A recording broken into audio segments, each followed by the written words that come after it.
Hello, everyone. My name is Rick Thomas, and we're doing Life Over Coffee. Thank you so much for joining me.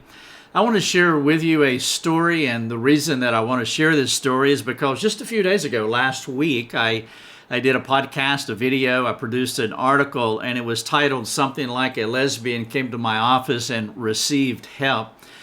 Actually, I was a little bit nervous about doing that podcast video article because I didn't know how people would respond to it. Unfortunately, we live in such a triggering time where it just seems like everybody hates everybody. And we go to our corners, we live inside our teams, these hermetically sealed bubbles, and we just toss grenades across the moat. And it's just a very complex and toxic time. And so I thought that if I write an article in a positive way about a lesbian, honestly, I thought I'd be attacked from both sides, that the sexually confused culture would hate me for counseling a lesbian that I did not ask the counsel, but she came into my office. And then the Christian community would respond in some kind of toxic way as well. But I was completely surprised, and I was very grateful, especially by your responses, those of you who responded on social media, the gratitude for the story, the encouragement of the story. One lady responded on our forum, and she said that, my child has walked away and has embraced this lifestyle, and it has given me hope. And I was just so thankful for the story, and it just goes to prove there's no need to go out and borrow future fear and bring it into your present and be worried. But I just see so much of this vitriol in our culture, and I was hoping that people would see the point of the story, that it was redemptive. It was a very good thing. It was a good thing. It is a good thing. And so I just want to thank you all for the positive response. Those of you who responded on social media, those in our supporting community who responded, thank you so much for doing that. And so as I was reflecting on that story, I thought, well, I have another story for you. And I want to share about another lesbian encounter that I had, and I trust that it will be encouraging to you as well. And so I titled this story, "The Reason I Dated a Lesbian Was to Share Christ." And I want to share that story with you in just a moment.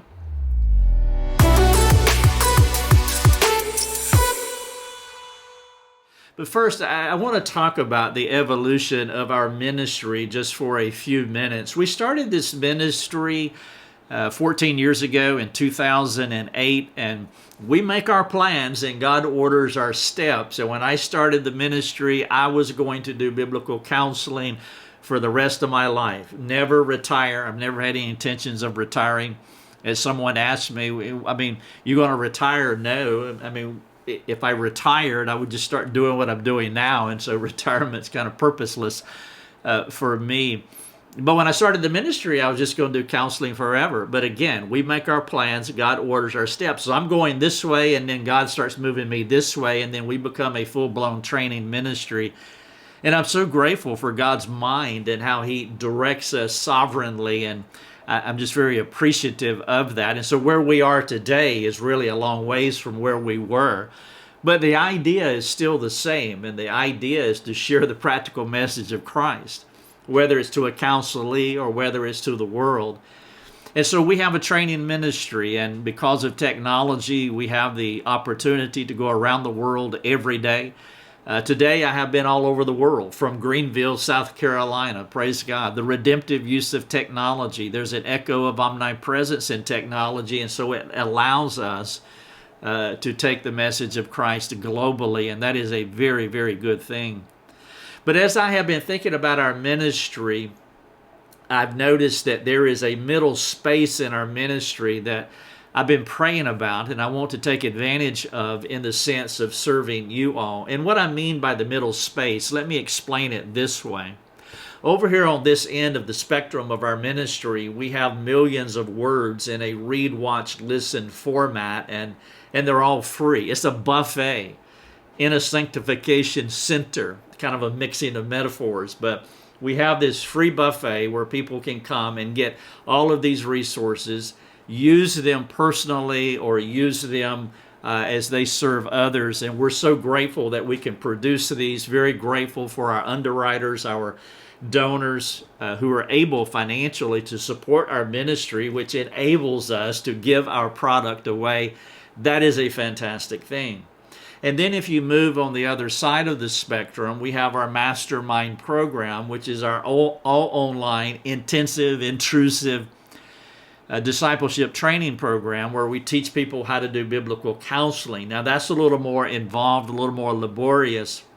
And that's not for everybody. Maybe the season of life, for example. A stay-at-home mom would have a difficult time doing the mastermind program because her most vital job is discipling these young children that she's rearing up to release into the culture. There's other people that it's just not a good time for them, or they have already received the academic training, and so they're not as interested in the academic training as they are in the practicum, because it takes about 7 to 10 years of ongoing counseling to really grow and mature in your proficiency.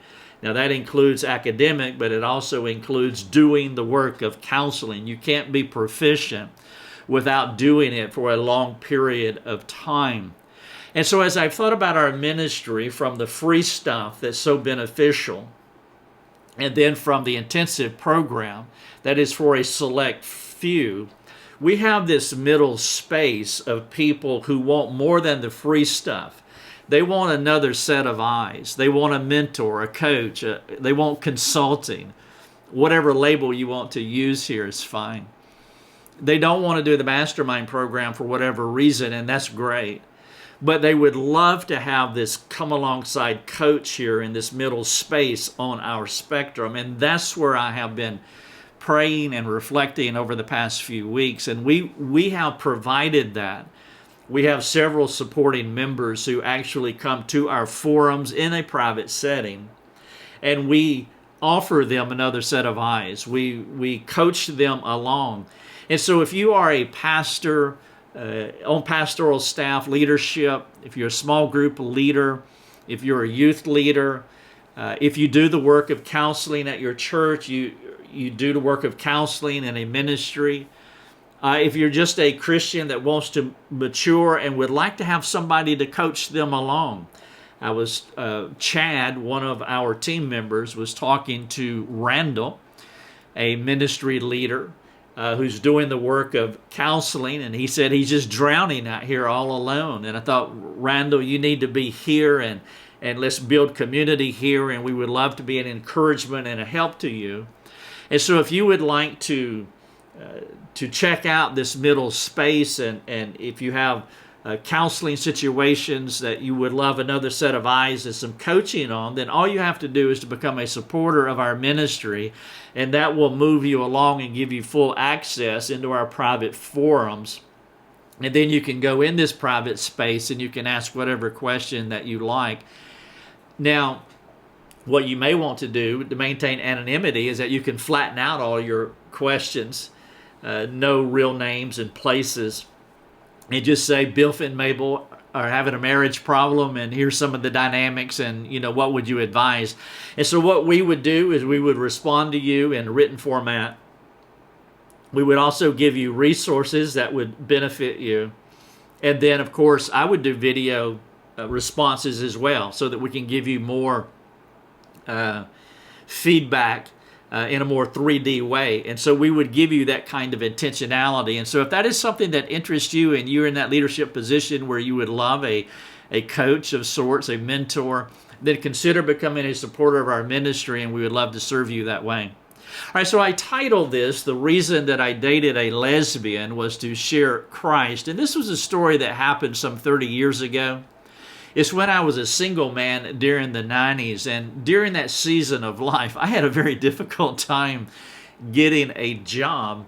In fact, one of my jobs is I just picked up aluminum cans on the side of the road, and I would go and put them in. They were like ATM machines. We called them can banks. They look like an ATM machine, and you put the aluminum cans in. It takes 24 cans to make a pound. And you put the cans in, and it would give you quarters, nickels, and dimes, and that's how I would buy a hamburger or whatever. It's a very hard time for me personally. But I also connected with some temporary agencies, 3 of them, and what they would do is they would call me every so often, almost nightly, and say, hey, we have a job for you. Are you interested? And of course, the answer is always yes. You have a job for me. You have a day job. I'd love to go and work 8 hours somewhere. Tell me where. And so I did that for a long while. And then one evening, one of the temp agencies called and said, hey, there's a glue factory that needs somebody tomorrow. One of the employees is sick. Would you like to go? I said, sure, I would love to go. And so I showed up at the glue factory.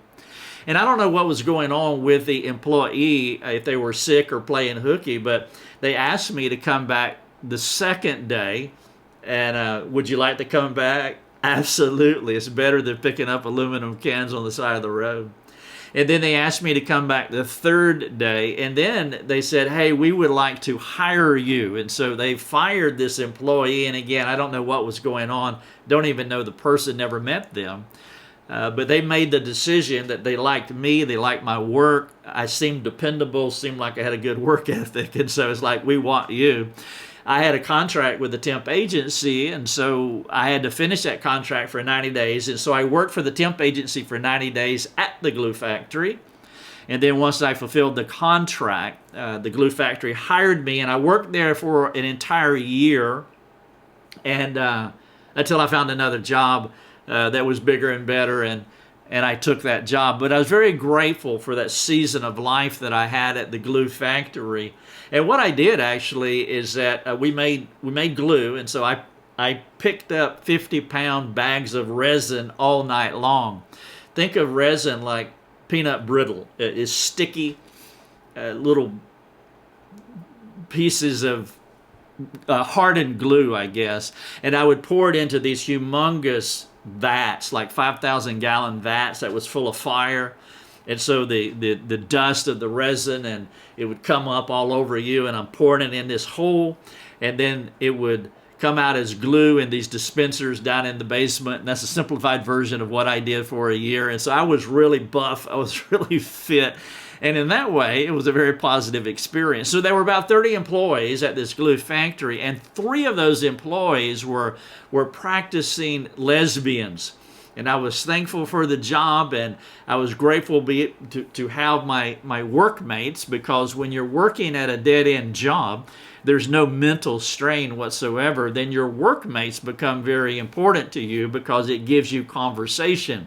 And so with my 3 lesbian friends, it was a little more tedious and challenging, because one of the lesbians was probably my enemy, not because I did anything wrong to her, but she was just a super angry woman, and it was impossible to have a civil conversation with her. I felt sorry for her. She just hated everybody. Her name was Charlie. That's how she identified. I think her real name was Charlene. She was former military, and she was a pretty stout woman, and I don't think there's any question in my mind that if she wanted to beat me up, she could probably do it. I was pretty fit during that season of my life, lifting 50 pounds of resin all night, but she was a little more fit, and so I just stayed away from her because she was angry and you couldn't talk to her anyway.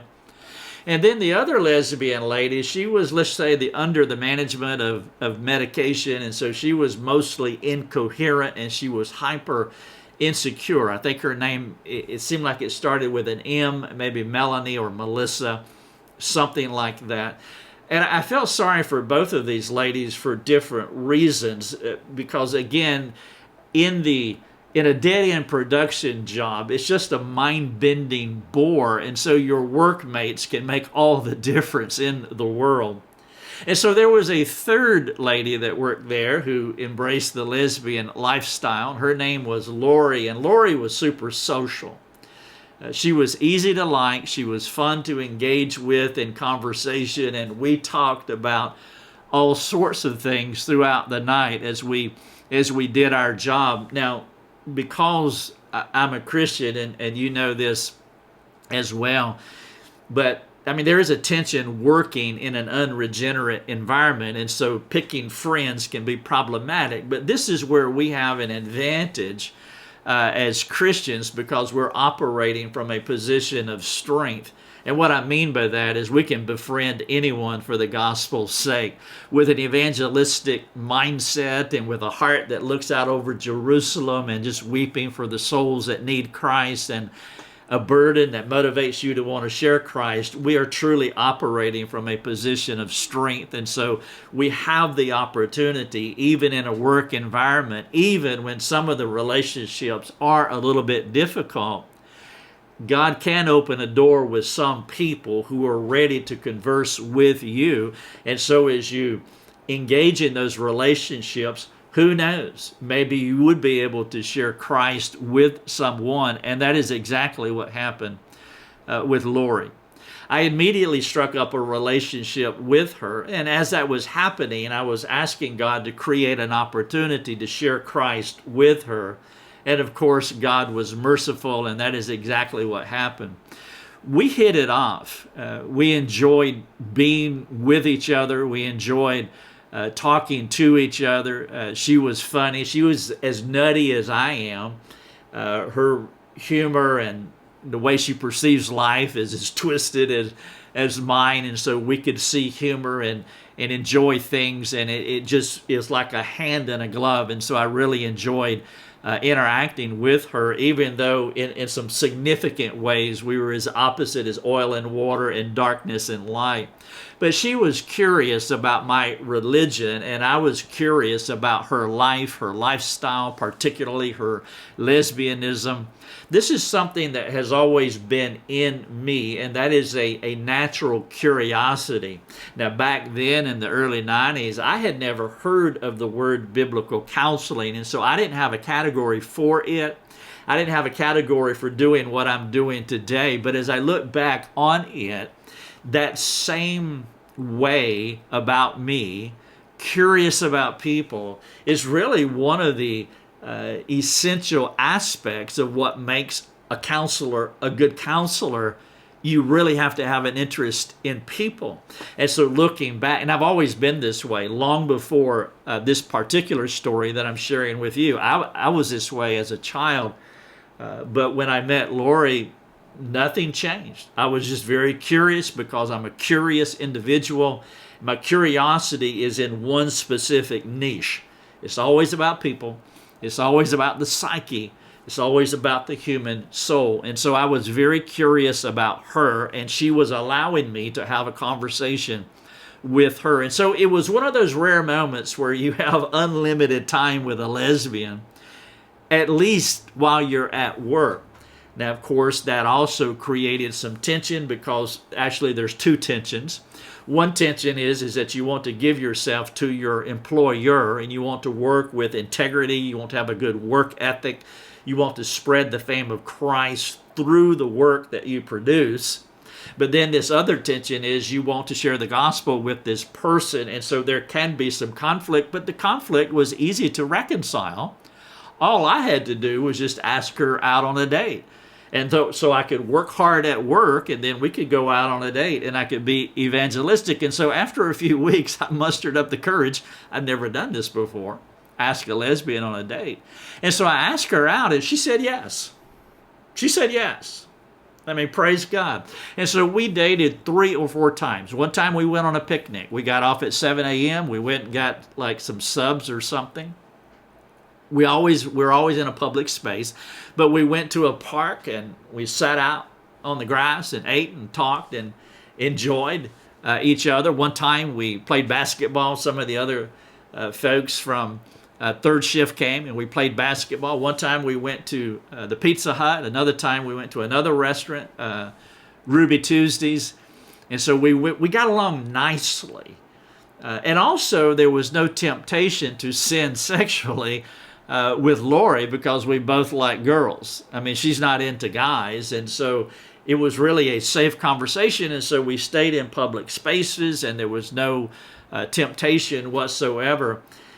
And I was just grateful for God for this mercy, because I intrigued her as much as she intrigued me.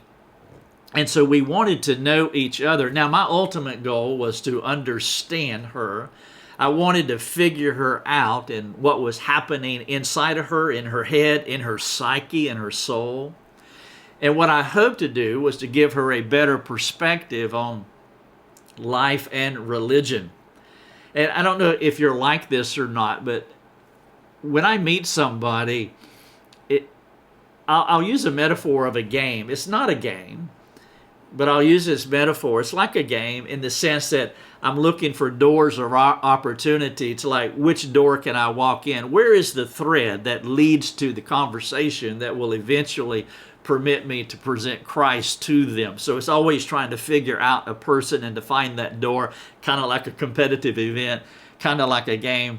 And that's just the way that I'm wired. And I'm sure many of you are wired that way as well. And so I wanted to figure her out, what was going on inside of her head.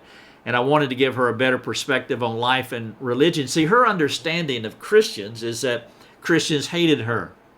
And that's what I was saying earlier, that we live in this culture where there is so much hate. I mean, you can hate the sin, and I get that, but there has to be a way of communicating to the person who is in this bondage. And she only had one category for us, Christians, and they hated her. And her other view of religion is that religion is a crutch for insecure, weak people. It's the opiate of the people. And so she had that mantra going on as well. And so realizing that I could not accomplish what I wanted to accomplish with her while working on the production line, we needed undistracted downtime to chat. And there was glue to make. And so God was merciful. And so we started going out, and we went out several times. And over a period of months, when it was actually the last date, and that's when she felt safe enough to be vulnerable enough to expose more about her life story. And as she began to share, it was not a surprise to learn that she had been molested multiple times by her uncle. Now, that's not always the story with people who choose a gay lifestyle, but that is the story. That was the story with her. The abuse began around her 8th birthday, and it continued into her teenage years. She was in an unsafe place with no help to work through the turmoil that was going on in her soul and the physical trauma that her uncle foisted upon her. Excuse me. Her uncle had destroyed any hope of her having a proper interpretive filter for processing life, a way of understanding healthy relationships, a biblical way of thinking about God. I mean, he just annihilated all of that. And so she was, truly in a bad place. Excuse me. And so with no place to go for help and no rescue in sight, she reached out for the safest relationships that she could find. She had no theology to guide her, and so she found solace with empathetic females who were safe. They were kind. They were non-condemning. They were willing to show her the way. And I'm sure as you hear that, probably Proverbs 14:12 is going off in your mind, where it says, there is a way that seems right to a man, but the end of that way is death. And then you hear another way, and that is John 14:6, where it says, Jesus is saying, I am the way, I am the truth, I am the life. No one comes to the Father except through me. And so in Lori's situation, because of what had happened to her, she was choosing security and safety, which she found in a female environment, empathetic women. And it was very similar to the story that I told last week about my other lesbian friend that came to my office looking for help. She wanted people to accept her. And that had a lot of motivating impetus as to why she chose the lifestyle as well.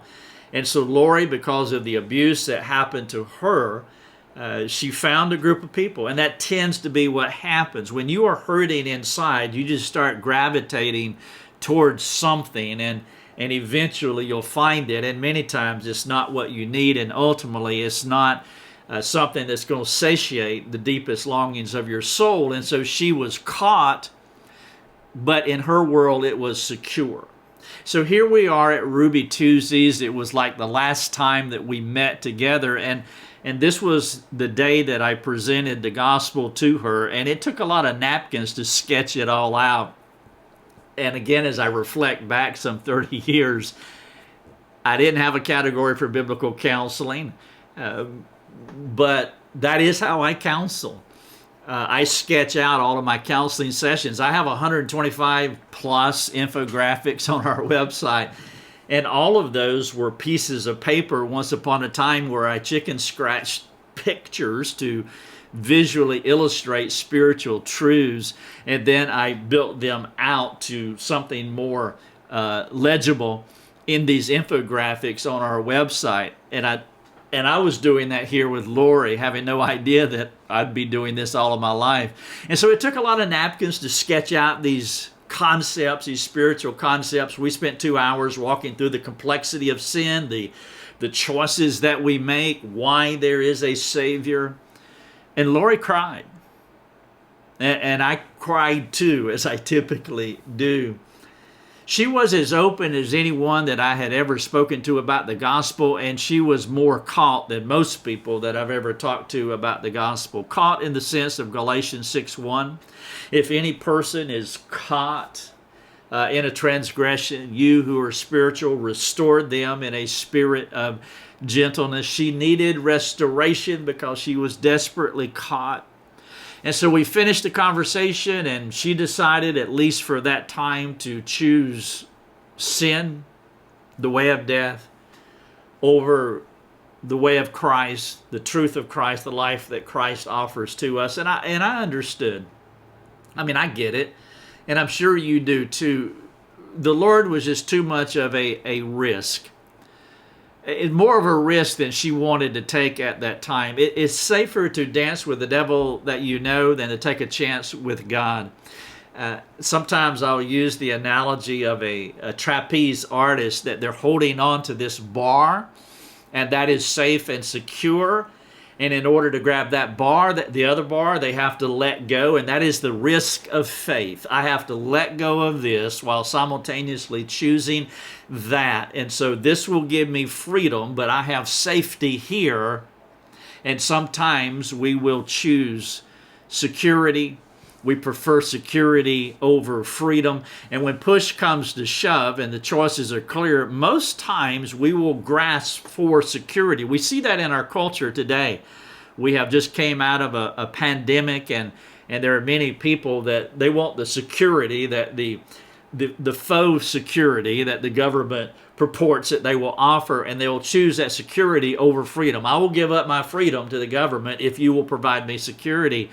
That is a tension, and we all can struggle with that, and Lori was struggling with that as well. This is the life that I know, and it might not be ideal, but this is the life that I know, and I feel safe and secure with this life. You're asking me to take a risk in Christ for a freedom that I cannot quite articulate or understand, and so Lori rejected the freedom that could have been hers in Christ. I eventually left that job and started another one. I was only there for a year, and I've often thought about my lesbian friend. She was a pretty blue-eyed blonde who was as twisted in sin as I was before the exploding power of the gospel began its transformative work in me. And my hope and my prayer have been for the seed that she understood that day at Ruby Tuesdays to take root in her heart, and for her to walk away, from all that sin, and not just the sin that gave her safety, the lesbian lifestyle, not just walking away from the abuse of her uncle, but also the ultimate sin that is a struggle for all of us, and that is unbelief. Before we became Christians, that is the ultimate sin, but even after becoming Christians, we struggle with unbelief on a daily basis. Will we trust God in our sanctification? And so unbelief is at the bottom of it all. And Lori at that time was not willing to believe the gospel. She chose rather to walk in unbelief for all the reasons. Primarily, it was safer than the risk that she perceived in God and through Christianity. And I wonder if maybe my whole purpose for being there during that season, that 1 year, primary reason was to be able to plant the seed of the gospel in her heart. And I do trust that maybe sometimes she did embrace it. But that was the reason that I dated a lesbian. I wanted to share Christ. And you're welcome to read this story on our website. That is the title of it.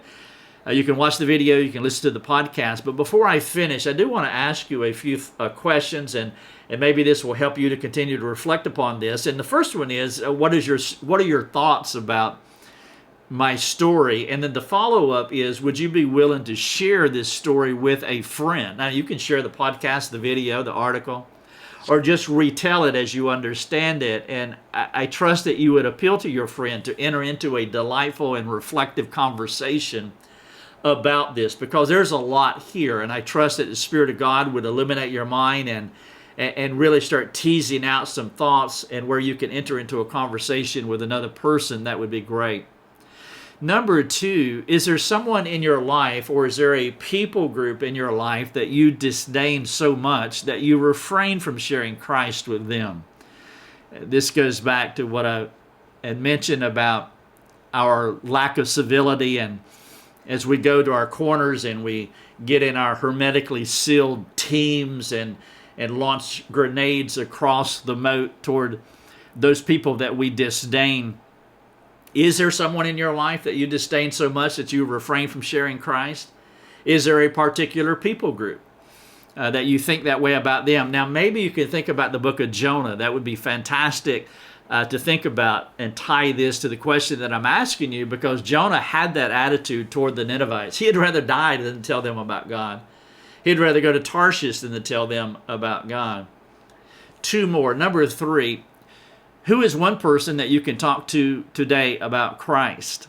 And then the follow-up is, what is your plan for speaking with them? And then finally, when you meet a person, what is your process for figuring them out, or figuring out how to present Christ to them? Do you see every person as a puzzle where you cooperate with God in figuring out how to share Christ? Would you give some time to think about, maybe this is how you're wired, or maybe you need to think about it and say, I need that kind of intentionality. And if you do, ask God to give it to you. And then as you meet the next person who doesn't know Christ, or you meet a brother or sister, and how can I serve them? How can I enter into whatever door it is so that I can be Jesus to that person, whether they are Christians or are not? Again, if you want to read this article, the title of it is, "The Reason I Dated a Lesbian Was to Share Christ." And I do want to remind you of this middle space that we have here in our ministry. Please continue to take advantage of our resources. Use them. They're free. That is our business model, to give our product away. So continue to take advantage of that. Some of you, a much smaller number, could enter into our mastermind program, but I think that they're in this middle ground here. There are a lot of people who are doing the work of discipleship, doing the work of biblical counseling, and they would love a private place where they could come and for consulting purposes, coaching purposes. And so if that's you, then just become a supporter of our ministry, and you can slide right into our private forum, and we will be waiting there ready to serve you. Thank you so much for watching.